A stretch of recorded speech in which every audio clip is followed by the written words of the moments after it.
सभी को अस्सलाम वालेकुम, आदाब, नमस्कार, सत श्री अकाल, जय हिंद, जय भारत। उम्मीद करता हूँ आप सभी ठीक होंगे। उम्मीद पे ही दुनिया कायम है और हम उम्मीद ही कर सकते हैं। बहरहाल,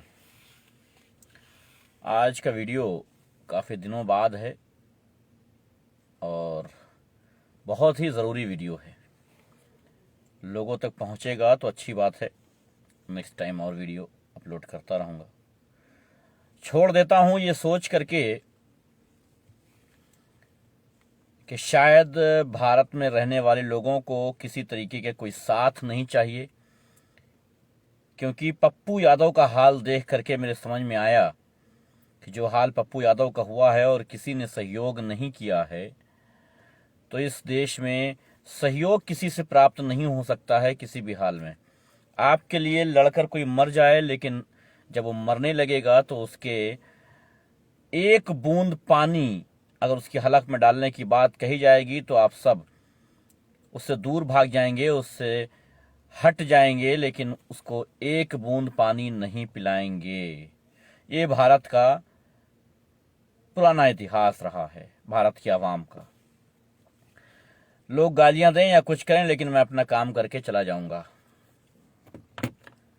सबसे पहले मैं बात करूंगा आसिफ पर, एक नौजवान जो बेमौत मार दिया गया नरेंद्र मोदी की बोई हुई नफरत की वजह से।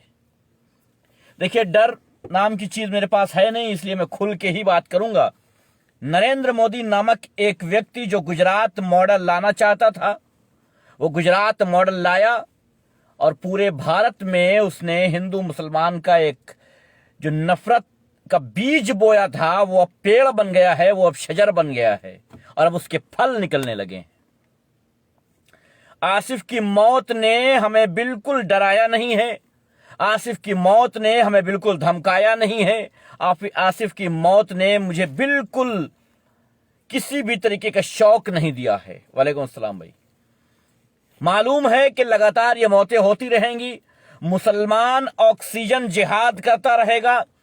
मुसलमान लोगों को शमशान घाट में जलाने के लिए जब कोई वहां उपलब्ध नहीं होगा तो मुसलमान वहां भी मौजूद रहेगा, शमशान घाट में भी मुसलमान मौजूद रहेगा और लोगों को जलाएगा, क्योंकि वहां लोग जलाने वाले मौजूद नहीं हैं, कोरोना से डर रहे हैं, अपनों को जलाने से डर रहे हैं लोग। इस वजह से वहां पर मुसलमान खड़ा हुआ है आपके परिवार वालों को जलाने के लिए। मुसलमान ही अर्थी देगा आपको, मुसलमान ही ऑक्सीजन देगा, मुसलमान ही मरेगा, मुसलमान ही बदनाम होगा। कोई नई बात नहीं है, मुसलमान की ये आदत है और मुसलमान ये लगातार करता रहेगा। मुसलमान को ये सिखाया गया है, मुसलमान को ये पढ़ाया गया है, मुसलमान को ये समझाया गया है कि लोगों की मदद करना ही तुम्हारा धर्म है, तुम्हारा मजहब है। तो मुसलमान तो ये करता ही रहेगा और करेगा ही। बात ये है कि आप क्या करोगे। आप कभी आसिफ को मारोगे, कभी तबरेज को मारोगे, आप कभी इखलाक को मारोगे तो कभी जुनैद को मारोगे, आप कभी ताहिर हुसैन को फंसाओगे तो कभी इमरान हुसैन को फंसाओगे, तो कभी शाहरुख पठान को फंसाओगे। आप यही करोगे क्योंकि आपको यही सिखाया गया है, आप यही करोगे। आप ये करते रहना क्योंकि आपके प्रधानमंत्री ने आपको यही सिखाया है, यही बताया है और यही समझाया है, इसलिए आप ये करते रहना। लेकिन हम मुसलमान इस देश के लिए आखिरी बूंद तक अपने खून का कतरा देते रहेंगे, क्योंकि ये मुल्क हमारा है, इसलिए देते रहेंगे। तुम यहाँ कल भी मेहमान थे, तुम आज भी मेहमान हो। हम यहाँ के कल भी मेजबान थे और आज भी हम मेजबान हैं। कोई धरती को माता कह लेने से किसी की मां नहीं हो जाती है। जो हर बार अपने दोस्तों में, अपने यारों में, अपने भाइयों में मां बहन की गालियां देता हो, तेरी मां की, तेरी बहन की करता हो, वो भारत को माता कह करके अगर ये चाहे कि वो देश की रक्षा बन जाएगा, देश का मोहब्बत करने वाला, देश का बेटा बन जाएगा, तो ये मुमकिन नहीं है। देश की औलादों को मार करके अगर ये चाहते हो कि तुम उस मां के बेटे बने रहो, तो ये मुमकिन नहीं है। खैर, भारत में जो चल रहा है ये तो आम बात है। सुरेश चौहानके की बात करूंगा। एक सुअर है, एक कुत्ता है, जो आजकल टीवी डिबेट में इजराइल का साथ देने के लिए तैनात खड़ा है, मिसाइलें मार रहा है गुंबद पर, मस्जिद नबवी की मस्जिदों पर, मस्जिद नबवी के गुंबद पर, और न जाने कौन कौन से गुंबद पर कहां कहां से वीडियो गूगल से निकाल करके उसके बाद वो मिसाइल गिरा रहा है गुंबद पर। साहब वो मिसाइल गिरा रहा है गुंबद कर अपने टीवी शो में दिखा रहा है कि साहब हम तो बस हमला करने ही वाले हैं, लेकिन वो भूल गया है कि उसका नाजायज बाप नरेंद्र मोदी, उसका नाजायज बाप नरेंद्र मोदी इजराइल का साथ छोड़ चुका है और अब फिलिस्तीन के साथ खड़ा हो गया है। जानते हैं क्यों? इसलिए नहीं खड़ा हो गया है कि बड़ा ताकतवर है, बड़ा हिम्मतवर है, बड़ा इंसाफ पसंद है, नहीं, क्योंकि वो जानता है कि इस वक्त उसे मुस्लिम कंट्रीज का साथ चाहिए, क्योंकि भारत में जो सिचुएशन है उसे मुस्लिम कंट्रीज कंट्रोल में ला रही हैं। इस वक्त भारत को मुस्लिम कंट्रीज का सहयोग की जरूरत है, इसलिए इजराइल के साथ खड़ा होना मजबूरी है। अगर आज इजराइल के साथ नहीं खड़े होंगे तो कल इनको ऑक्सीजन कौन देगा? और एक बात याद रखना भक्तों, मुस्लिम कंट्रीज के बगैर हिंदुस्तान नहीं चल सकता है, लेकिन हिंदुस्तान के बगैर मुस्लिम कंट्रीज चल सकता है। सारे मुस्लिम कंट्रीज चल सकती हैं, क्योंकि बहुत सारी कंट्रियां तैयार हैं। जो तुम करते हो, आयात निर्यात करते हो, वो तैयार हैं आयात निर्यात करने के लिए, बहुत सारी कंट्रीज। लेकिन वो जो सऊदी अरब या मुस्लिम कंट्रीज आयात निर्यात करते हैं वो तुम नहीं पाओगे, क्योंकि किसी भी मुल्क में वो मौजूद नहीं है, वो सिर्फ मुस्लिम कंट्रीज के पास ही है, इसलिए किसी से नहीं पाओगे। अगर मुस्लिम कंट्री से पंगा ले लिया तो 1000 रुपए पेट्रोल बेचोगे, क्योंकि तुम अमेरिका से खरीदोगे और अमेरिका बिजनेस करेगा। इसलिए बहरहाल ये सब बात की बात है, ये बिजनेस की बात है। हम तो बात वो करेंगे जो आज की जरूरी है, और आज की जरूरी ये है कि एक आपको चेहरा याद होगा कि हमें मंदिर नहीं, हमें मंदिर चाहिए, हमें अस्पताल नहीं चाहिए, हमें हॉस्पिटल नहीं चाहिए, हमें मंदिर चाहिए। ये चिल्लाने वाला बगैर ऑक्सीजन के मर गया है।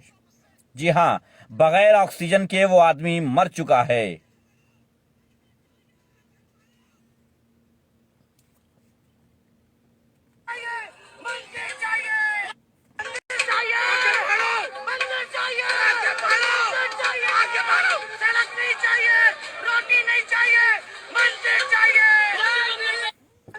ये आदमी बिना ऑक्सीजन के मर गया है। अफसोस इस बात का है कि यह मर गया है, मगर आश्चर्य इस बात का है कि अगर उस दिन समझ गया होता कि हमें मंदिर नहीं हॉस्पिटल की जरूरत है तो आज बच गया होता।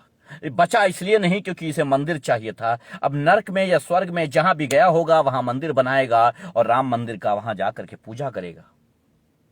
यही कर सकता है और अब यही करेगा। बहरहाल ये तो आम बात है। भारत में लाशें गंगा नदी से लेकर के न जाने किस किस नदी में तैर रही हैं, लाशों को कुत्ते घसीट रहे हैं। ये बड़ी बात नहीं है हिंदुस्तान के लिए, ये बहुत छोटी सी बात है कि हिंदुस्तान में लाशें तैर रही हैं। पिछले कोरोना काल में, पिछले साल में लोगों ने कहा था, भक्तों ने कहा था कि मुसलमानों के लाशों को कब्र में मत दफनाओ, उन्हें जला डालो। मुसलमानों के लाशों को जलाने के लिए बड़ा प्रोपेगेंडा किया था। इस बार वो खुद अपनी लाशों को दफना रहे हैं क्योंकि उन्हें लकड़ी नहीं मिल रही है लाशें जलाने के लिए। इतनी नफरत मत बो कि बर्बाद और तबाह हो जाओ। मैंने हर बार ये बात कही थी और आज फिर कहता हूं, इतनी नफरत मत बो। लेकिन आज वही हुआ कि हर तरफ मौत का तांडव है। तुम्हारे नाम का ऑक्सीजन विदेशों में बेचा जा चुका है, तुम्हारे नाम की वैक्सीन विदेशों को बेची जा चुकी। फ्री नहीं दिया है किसी मुल्क को फ्री नहीं दिया है, बेचा है तुम्हारे इस राष्ट्र विक्रेता ने। भूल गए हो तुम लोग, राष्ट्र विक्रेता है ये। खैर, तुम लोगों को फर्क नहीं पड़ता है और फर्क पड़ना भी नहीं चाहिए तुम लोगों को, क्योंकि दोगलों को किसी तरीके का फर्क नहीं पड़ता है साहब। दोगलों को किसी तरीके का फर्क नहीं पड़ता है, इसलिए तुम लोगों को फर्क नहीं पड़ सकता है।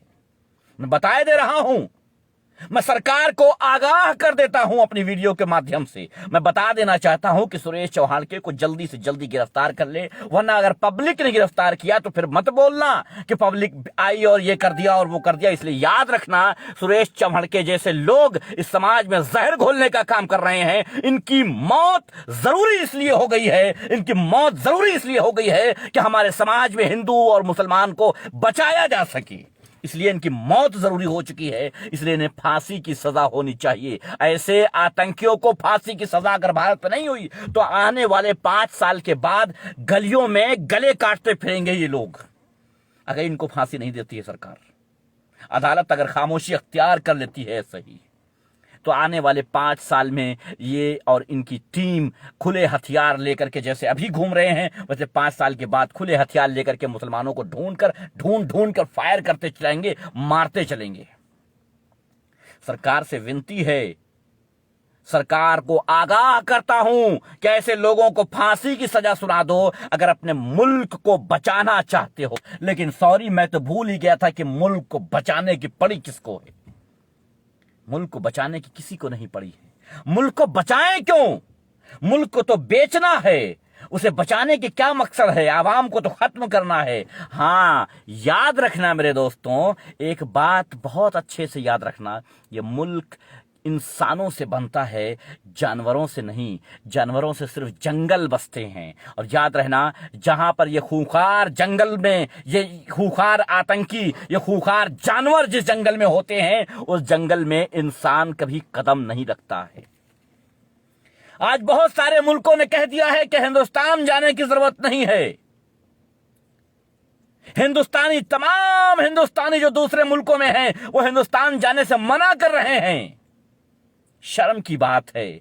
दुनिया देख रही है कि आज हर मुल्क में बैठा हिंदुस्तानी ये कह रहा है कि मुझे हिंदुस्तान नहीं जाना है। ये 70 साल में पहली बार हुआ है। ये 70 साल में पहली बार हुआ है कि हिंदुस्तान का आदमी हिंदुस्तान जाने से कतरा रहा है। कह रहा है कि अगर चले गए तो कोरोना मार देगा, और अगर कोरोना से बच गए तो हिंदू अंधभक्त मार देंगे। कमाल है साहब। ये मुल्क बनाया है नरेंद्र मोदी जी आपने। यही मुल्क की कामना की थी हम सब ने, शायद यही मुल्क की कामना करके आपको वोट दिया था शायद इन भक्तों ने, और ये सोचा था कि आप ऐसा मुल्क बनाएंगे जहां लोग आने से डरेंगे, जहां लाशें गंगा में तैरेंगी, जहां आंकड़ा छुपाया जाएगा, एम्बुलेंस छुपाई जाएंगी, लाशें पैदल घूमेंगी, लोग कंधों पे लेकर के लाशें घूमेंगे, साइकिल पे लेकर के लाशें घूमेंगे, नदी किनारे लाशें बहती रहेंगी, कुत्ते नोच कर खाते रहेंगे। अब इससे बेहतरीन विश्व गुरु तुम्हें नहीं मिल सकता मेरे भक्तों, अब नहीं मिल सकता तुम्हें, इससे बेहतरीन विश्व गुरु नहीं मिल सकता। धन्यवाद आप सबका। आप सब ऐसे ही मुल्क बनाइए। आप लोगों को आपका मुल्क मुबारक हो। हमें वो मुल्क मुबारक है जो गांधी का है। हमें वो मुल्क मुबारक है जो लॉकडाउन में हर एक गरीब ने अपने पड़ोसियों की मदद की थी। हमें वो मुल्क मुबारक है साहब जहां से मोहब्बत करना हमारा ईमान है। याद रखना अंधभक्तों, तुम्हें तुम्हारे आखिरी दम तक ये आदमी खून चूस लेगा, लेकिन तुम नहीं समझोगे। धन्यवाद।